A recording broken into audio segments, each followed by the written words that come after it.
Tēnā rā koutou katoa e Rangatira mā, nau mai, hane mai ki tēnei wāhanga tuatahi o te whakaaturanga ko Akoranga. Greetings and a warm welcome to all you lovely and amazing people to our first series of Akoranga. I runga ngā wāhanga katoa o Akoranga, ka kōrero tiau e rua ngā reo, a ko te reo Māori, ko te reo Pākehā hoki.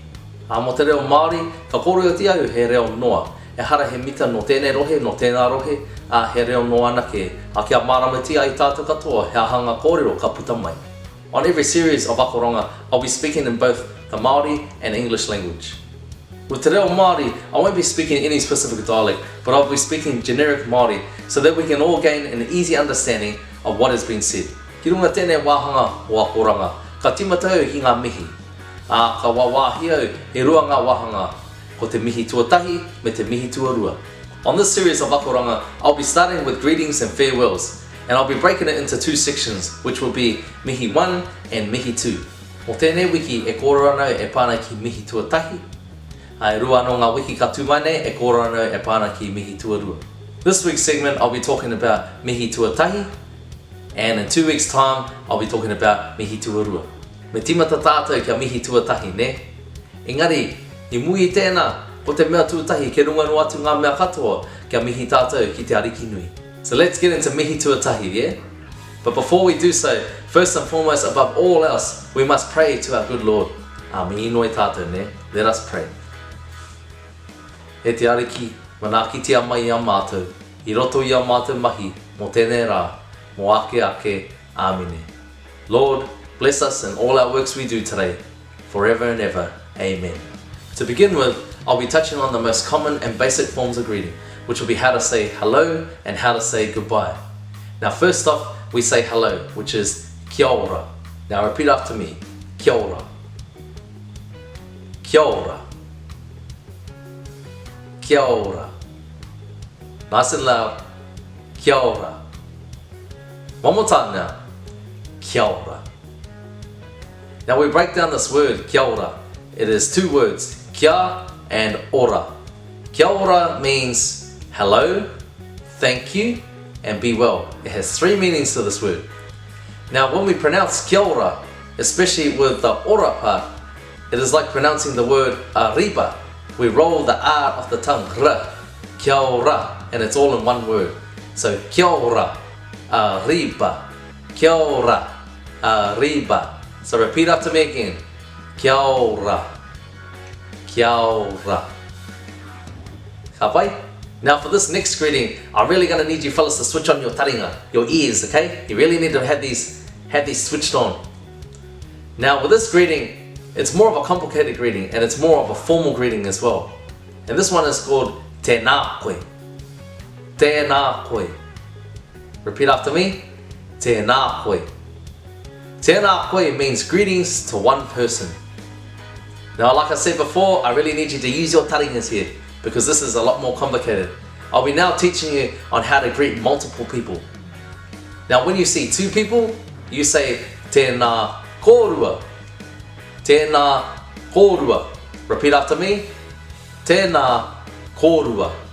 That means greetings to you two people. Now when you see three people or more, you say tēnā koutou. Tēnā koutou. Tēnā koutou, which means greetings to three people or more. Me hoki tātou ki te timatanga, ne? Let's go back to the start, right? So, tēnā koe, tēnā koe, tēnā koe. Greetings to you, one person. Tēnā kōrua, tēnā kōrua. Tēnā kōrua. Greetings to you two people. Tēnā koutou. Tēnā koutou. Tēnā koutou. Greetings to you three people or more. Now that we all have a good idea on how to greet someone in a basic manner, let's move on to farewells now. The most common form of saying farewell is ka kite anō.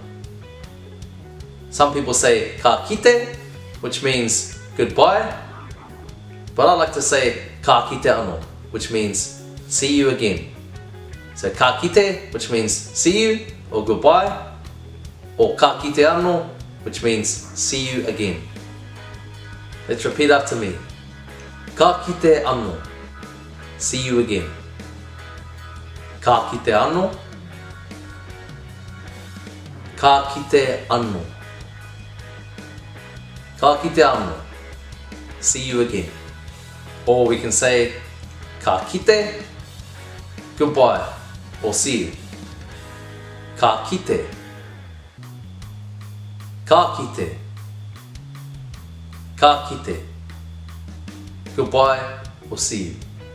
Now I don't want to overwhelm you all with our very first akoranga, so I'm about to say ka kite anō to you fellas. Now before we wrap it up, we're just going to do a quick recap of what we've just learned. Now who remembers our first greeting, the most common greeting? Ai, kia ora. Kia ora ne. Hello, thank you, be well. Kia ora. Now our second greeting, the more formal greeting, was tēnā koe, to one person. Tēnā koe, one person. Greetings to one person. Tēnā kōrero, greetings to two people. Tēnā kōrero, greetings to two people. And tēnā koutou, greetings to three people. Tēnā koutou, greetings to three people or more. Tēnā koutou, greetings to three people or more. So let's go back over that again. Tēnā for one person. Tēnā, ai, ka pai, good work. Tēnā koe, one person. For two people, he rua ngā tangata, two people. Tēnā, tēnā, ai, ka pai, tēnā kōrero. And for three people or more, tēnā, tēnā, ai, ka pai, good work. Tēnā koutou. Greetings to three people or more. And now to finish it off with our farewells. And as I said earlier, the most common form of saying goodbye is ka kite. Ka kite, goodbye. Or see ya, ka kite. However, I like to use ka kite anō, which means see you again. Ka kite anō, see you again. Ka kite, ka pai, ka kite anō, see you again. A me mihi ka tika kia koutou katoa ngā akonga. Taku tono kia koutou mō ngā wiki ka tū mai nei. Me haere koutou ki wainumi o koutou whānau me a koutou hoa hoki. A kia mihi atu kia rātou ki tō tātou nei reo Rangatira. I would like to say a massive thank you to all of you, our Akoranga students. Now my challenge to you all is, when you're going out there in the weeks to come, in the midst of your family and the midst of your friends, please greet them and farewell them in our amazing and beautiful language, Te Reo Māori. So we started with the good Lord and we finished with the good Lord. Let us pray. Kia tau, kia tātou katoa, te ata whai o tō tātou wariki, a ihu kraiti, me te aroha o te atua, me te whiwhinga tahitanga, ki te wairua tapu, mo ake ake, āmine. Nō reira te whānau, ka kite anō.